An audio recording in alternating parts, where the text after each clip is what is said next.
Okay, माफ करें। Okay, निकुदिमुस, ये निकुदिमुस है कौन है?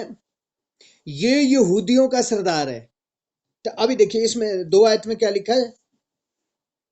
उसने रात को यीशु के पास आकर उससे कहा, हे रब्बी, हम जानते हैं कि तू परमेश्वर की ओर से गुरु होकर आया है, क्योंकि कोई इन चिन्हों को जो तू दिखाता है, यदि परमेश्वर इसके साथ न हो तो नहीं दिखा सकता। हाँ, देखिए उसको इतना विश्वास हो गया है उसके ऊपर, वह इतना जानता है कि हम जानते हैं यदि परमेश्वर तेरे साथ नहीं है तो ये सारे चिन्ह नहीं हो सकते। इसका मतलब क्या है? तू परमेश्वर की ओर से आया हुआ है। अभी क्या बोल रहा है ये देखो, यह बात चल रही है नए जन्म और आत्मा के जन्म के बारे में। ठीक है, काय के बारे में बात चल रही है? ये आत्मा के जन्म के बारे में। जो शरीर से जन्मा है वह शरीर पर मन लगाएगा, लेकिन जो आत्मा से जन्मा है वह आत्मा के ऊपर मन लगाएगा। और साथ में लिखा है, अचंभा न कर कि मैंने तुमसे कहा कि तुम्हें नए सिरे से जन्म लेना अवश्य है। इसके बारे में अचंभा नहीं करना। क्या बोल रहा है उसको? इसके बारे में अचंभा मत करो कि तुम्हें नए सिरे से जन्म लेना, और वो लेना है, वो लेना पड़ेगा। ठीक है, और नए सिरे से जन्म लेना ही आत्मा में जन्म है। अभी शरीर से, हम मां के गर्भ में आए ना, शरीर से जन्म लिया है हमने। ठीक है, जब तक यीशु पता नहीं था तब तक हम शरीर की बातों पे मन लगाते थे।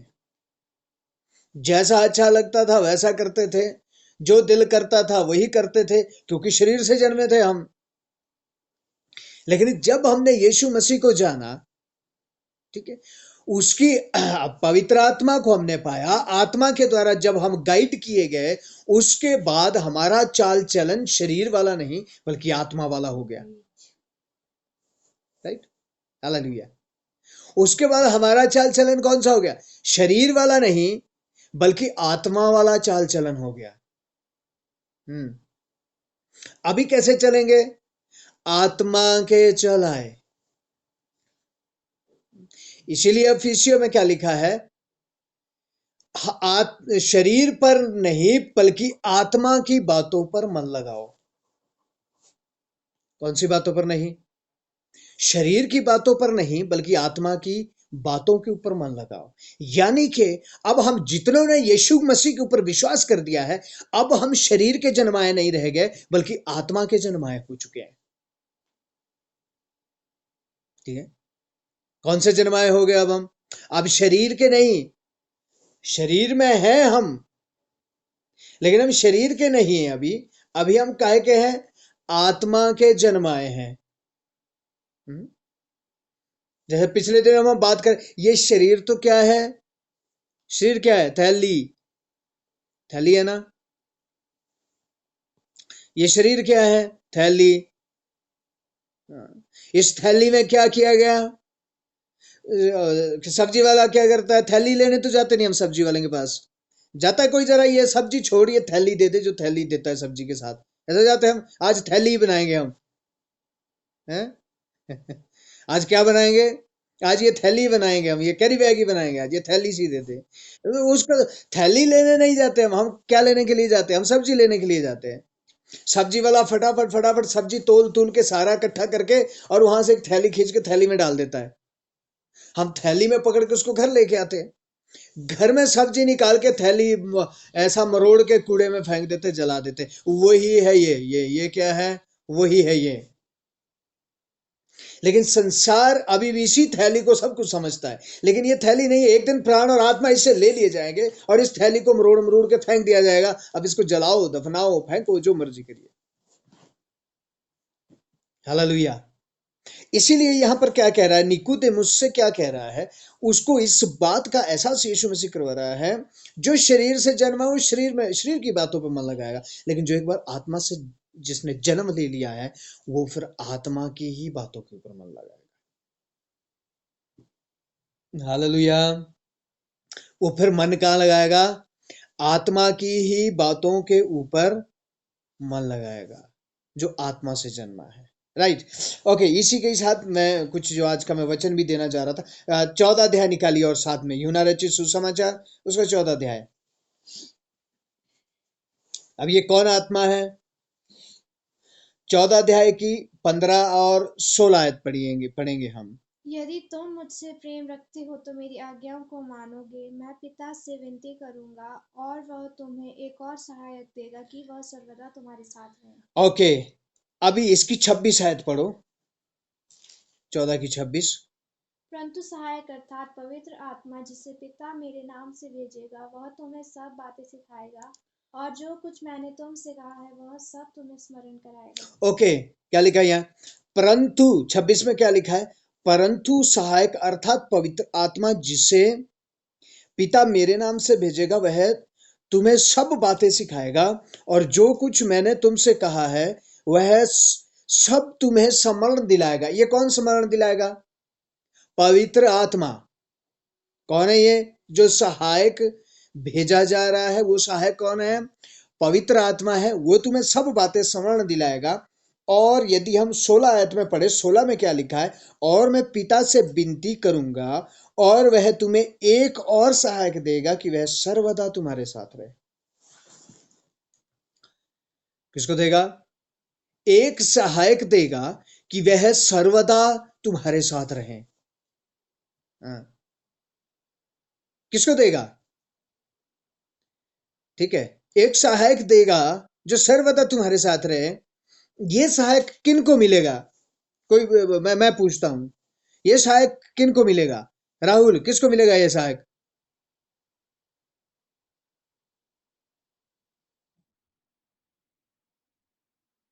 Okay, right. और ये सहायक किसको मिलेगा? सुभाष भैया।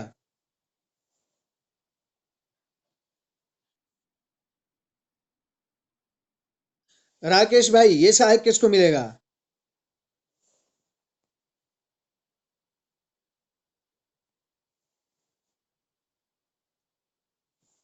राकेश भाई कहाँ है? नहीं है राकेश भाई इधर। ओके, सीमा बहन, ये सहायक किसको मिलेगा?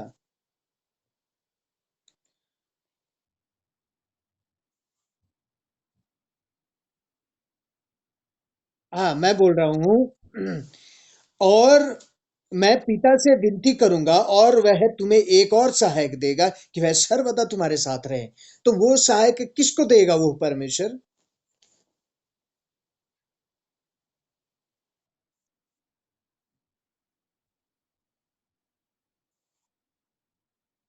राइट।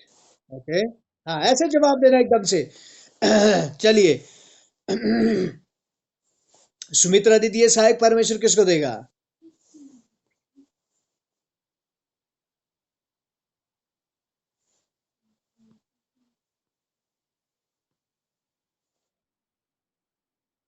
राइट। चलिए, हम ज्यादा समय नहीं लेंगे। ओके, अब 15 आयत पढ़िए जरा इसी की। यदि तुम मुझसे प्रेम रखते हो। हाँ, वो इसमें जूम जूम में जो जो मेरे को मिलते रहते हैं नाम दिखते, मैं एकदम से पूछ लेता हूँ। जो नहीं मिलते कई बार पीछे पीछे को, तो जिनके वीडियो ऑन होते हैं वो सबसे पहले दिखाई देते हैं आगे। ओके, देखिए, 15 आयत में क्या लिखा है?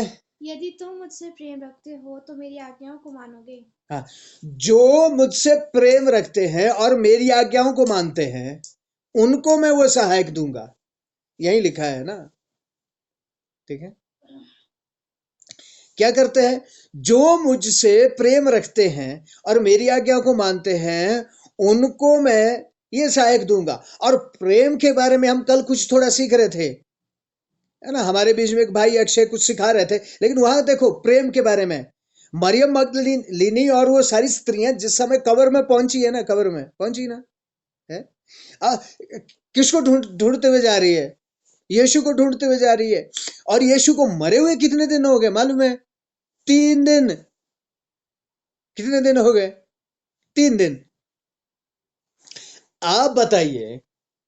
चलिए, अब पूछता हूं बहन उषा, आप बताइए, हमारा अपना खास किसी की डेथ हो जाती है, हमारा अपना खास किसी की डेथ हो जाती है, मान लीजिए जलाया नहीं है, उसको दफना दिया गया है।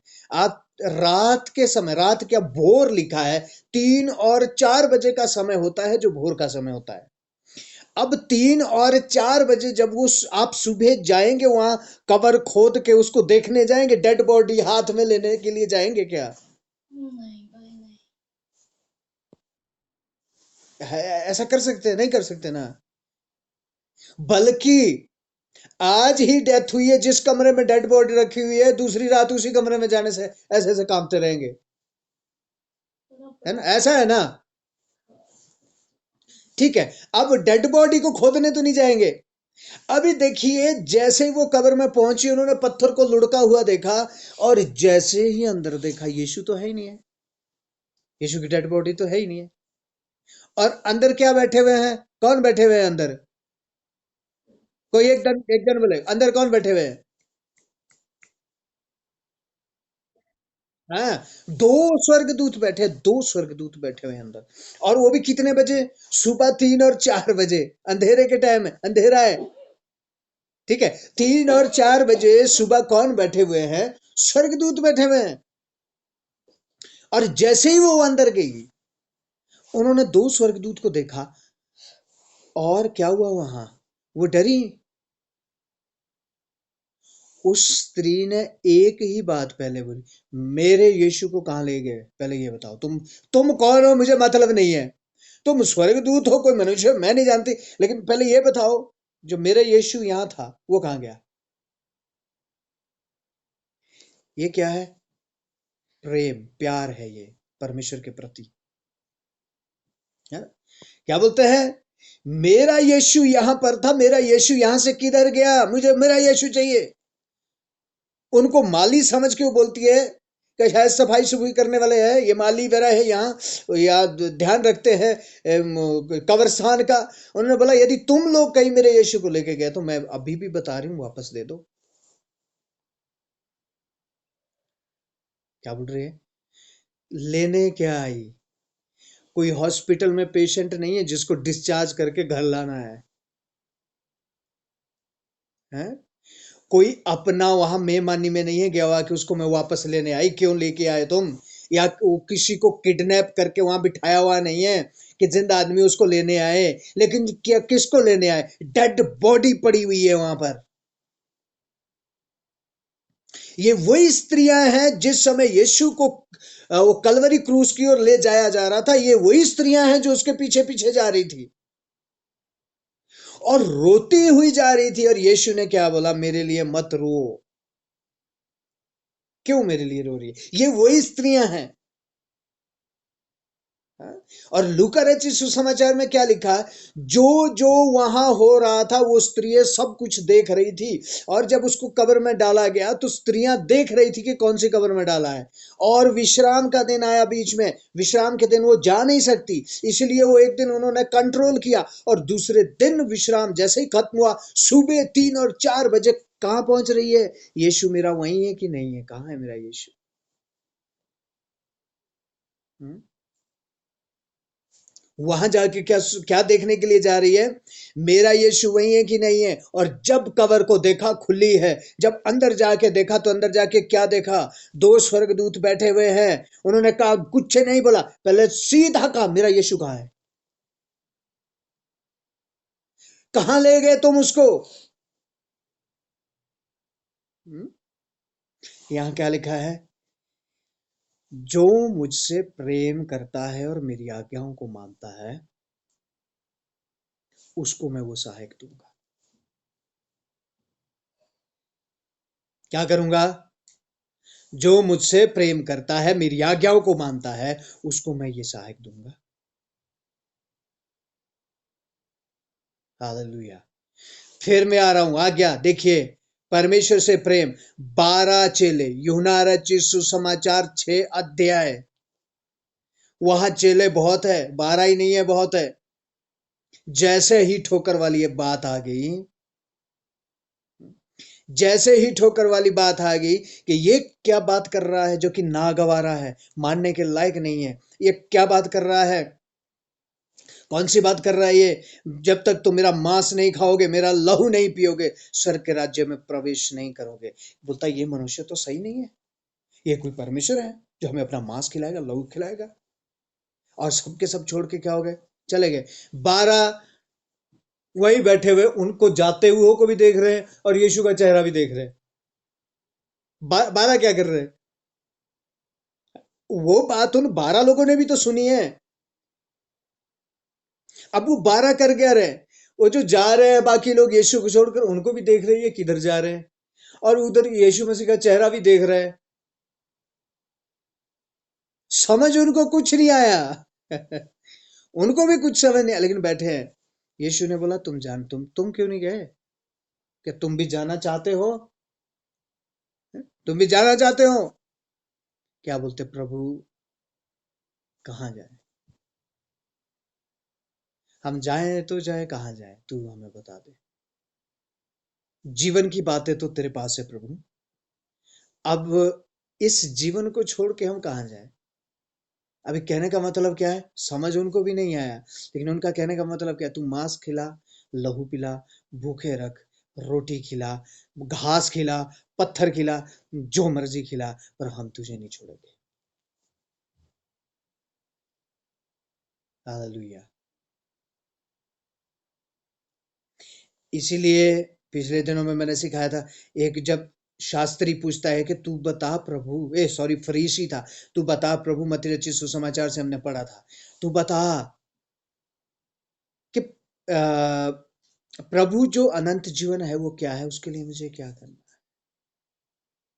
उसने कहा अपने सारे प्राण से, सारी समझ से, नहीं सॉरी माफ कीजिए, हाँ, कि तू मुझे बाकी तो छोड़ दे। शास्त्री फरीसी लोग वहां बहस कर रहे हैं यीशु के साथ, लेकिन एक आदमी आया, वो बहस करने के लिए नहीं आया है, वो सिर्फ समझने के लिए आया है। यीशु मसीह, तू मुझे ये बता, चल बाकी सब सारी बातें छोड़ो, मुझे बहस नहीं करनी है, लेकिन मुझे एक बात बता कि बाइबल में सबसे बड़ी आज्ञा कौन सी है? व्यवस्था के अंदर कौन सी है सबसे बड़ी आज्ञा? यीशु ने क्या कहा? तू अपने परमेश्वर को अपने समान या अपने प्राण से, अपनी समझ से, अपने सब कुछ से प्रेम कर, और उससे उसके बाद जो दूसरी बड़ी आज्ञा है, तो अपने पड़ोसी से अपने समान प्रेम कर। अब उसने कहा प्रभु ये बात तूने बिल्कुल सही बोली, ये बात को मैं समझ गया। यहाँ लिखा है जो मुझसे प्रेम रखते हैं और जो मेरी आज्ञा को मानते हैं, उनको मैं क्या दूंगा? सहायक दूंगा। एक आयत और पढ़ दीजिए, यूहन्ना रचित सुसमाचार दूसरा यूहन्ना 1:6। दूसरा यूहन्ना 1:6, सेकंड जॉन, दूसरा यूहन्ना 1:6। उन्होंने कलीसिया के सामने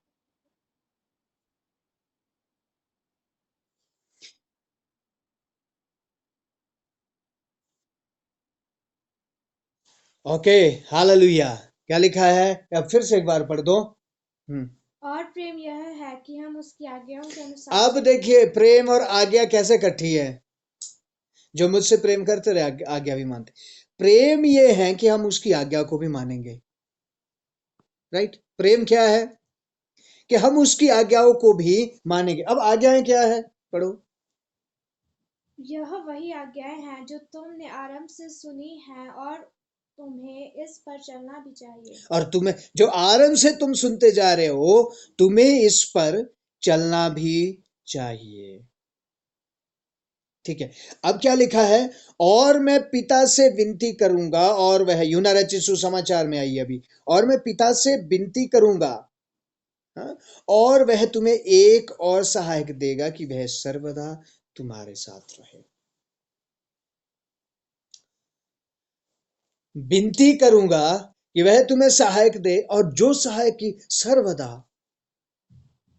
थोड़ी देर के लिए भी नहीं छोड़े। राइट? हालेलुया। वो सहायक कब तक रहेगा? सर्वदा।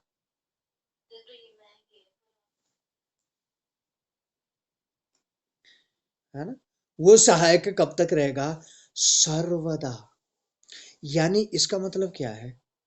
यदि वो सहायक सर्वदा रहेगा, अभी वही मैं थोड़ा सा जल्दी से आपको इसमें लेके आऊंगा, लेकिन अब देखिए वो सहायक कब तक रहेगा हमारे साथ? सर्वदा। और सत्य का आत्मा है वो, और वो सर्वदा हमारे साथ में रहेगा और कभी नहीं छोड़ेगा, बल्कि आगे कहता मैं तुम्हें अनाथ अकेला कभी नहीं छोड़ूंगा। वो सहायक सर्वदा रहेगा, और वो सहायक करेगा क्या? 26 आयत में क्या पढ़ा है हमने? जल्दी जल्दी 2-3 आयत बड़े ध्यान से समझना कि वो सहायक करेगा क्या क्या। चलिए 26। परंतु सहायक अर्थात पवित्र आत्मा जिसे पिता मेरे नाम से भेजेगा, वह तुम्हें सब बातें सिखाएगा, और जो कुछ मैंने तुमसे कहा है वह सब तुम्हें स्मरण सब कराएगा। बातें सिखाएगा और सब बातें स्मरण कराएगा। इसके साथ रोमियो 5:5 पढ़ेंगे हम जल्दी। रोमियो 5:5।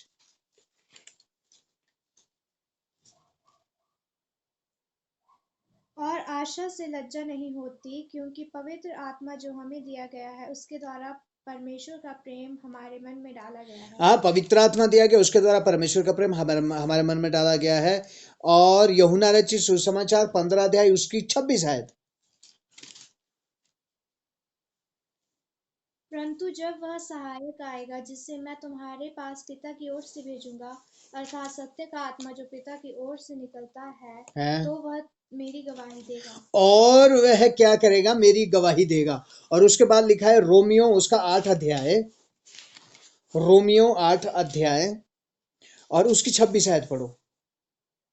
इसी रीति से आत्मा भी हमारी दुर्बलता में सहायता करता है, हाँ क्योंकि हम नहीं जानते कि हाँ प्रार्थना किस रीति से करना चाहिए। हाँ परंतु हाँ आत्मा आप ही ऐसी आहें भर भर कर जो हाँ बयान से बाहर है हाँ। हमारे लिए विनती करता अब है। बयान से बाहर है, हमारे लिए विनती करता है। अब फिर मैं कहता हूं, अब जब यदि वो पवित्र आत्मा हमारे साथ, हमेशा हमारे साथ है, जो परमेश्वर ने हमें भेजा है, तो जो हमें समझ नहीं आ रहा उसको कौन सिखाएगा? पवित्र आत्मा, है ना? कौन सिखाएगा उसको? पवित्र आत्मा। तो फिर चिंता क्यों करते हैं?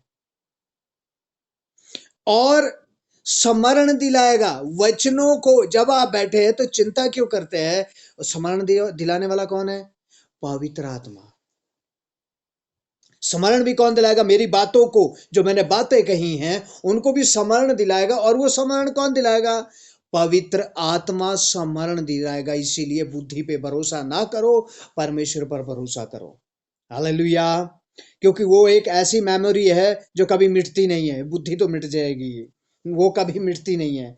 ठीक है, और क्या लिखा है? हम में प्रेम नहीं आता। प्रेम कहां से आएगा? देखो, पवित्र आत्मा ने तो अभी हमने क्या पढ़ा, माफ कीजिए, यूहन्ना में क्या पढ़ा हमने?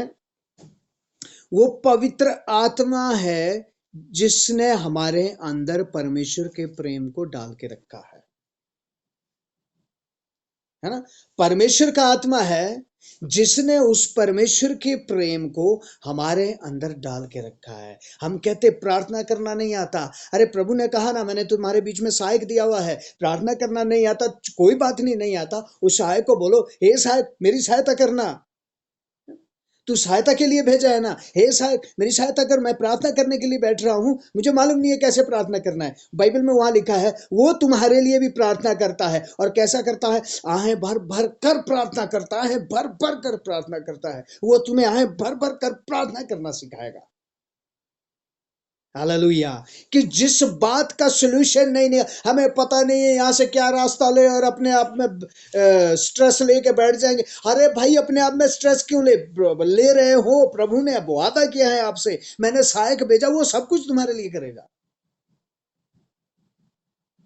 उसको बोलो ना, हे सहायक, हे पवित्र आत्मा, मुझे निकाल देना यहां से, क्योंकि मैं नहीं निकल सकता। प्रभु ने कहा है कि सहायक मैं भेजूंगा, वो मदद करेगा, तो मेरी मदद करो। पवित्र आत्मा मालूम कैसा है? फॉग लाइट मालूम है? फॉग लाइट कितनों को मालूम है? धुंध वाली लाइट होती है, फॉग लाइट बोलते हैं उसको। वो येलो येलो चलती है। Okay, right. और जब वो गाड़ी, जब फॉग होती है, धुंध होती है, व्हाइट होता है, तो ये व्हाइट लाइटें काम नहीं करती है। फिर उसमें फॉग लाइट जलाना पड़ता है, वो फिर उस फॉग में या उस धुंध में हमें रास्ता दिखाता है। वही कार्य पवित्र आत्मा का है। जब रास्ता नहीं दिखता है ना, रास्ते का मालूम नहीं है ना, तो वो पवित्र आत्मा हमें रास्ता दिखाता है। लेकिन ये उनको दिखाता है जो आत्मा से जन्माए हैं। जो शरीर के जन्मे हैं अभी तक भी, उनको वो रास्ता नहीं दिखाएगा। बल्कि किसको रास्ता दिखाएगा? वो जो आत्मा के जन्माए हैं, जिन्होंने आत्मा से जन्म पाया है, जो आत्मा के अनुसार चलते हैं और जो परमेश्वर से प्यार करते हैं और उसकी आज्ञाओं को मानते हैं। पवित्र आत्मा उनके लिए आहें भर भर कर प्रार्थना करता है। पवित्र आत्मा उन्हें सिखाता जाता है। पवित्र आत्मा उन्हें सम्मान दिलाता है। और पवित्र आत्मा, पहला कुरिन्थियों 14 अध्याय 15 अध्याय उसमें पढ़ो, और पवित्र आत्मा और क्या देता है? एक ही आत्मा है, लेकिन किसी को बुद्धि का वरदान, किसी को सामर्थ्य के काम, किसी को बहुत सारे वरदानों को लेके आता है पवित्र आत्मा। हालेलुया। लेकिन हम कहते हैं हमें आत्मा के चलाए तो चलना ही नहीं, हमें तो शरीर के चलाए चलना, तो वहां वो काम नहीं करेगा। अभी प्रश्न के लिए समय नहीं है, क्योंकि हमारा समय अभी यहाँ पर खत्म हो चुका है। और सो आइए हम प्रार्थना करेंगे। ओके।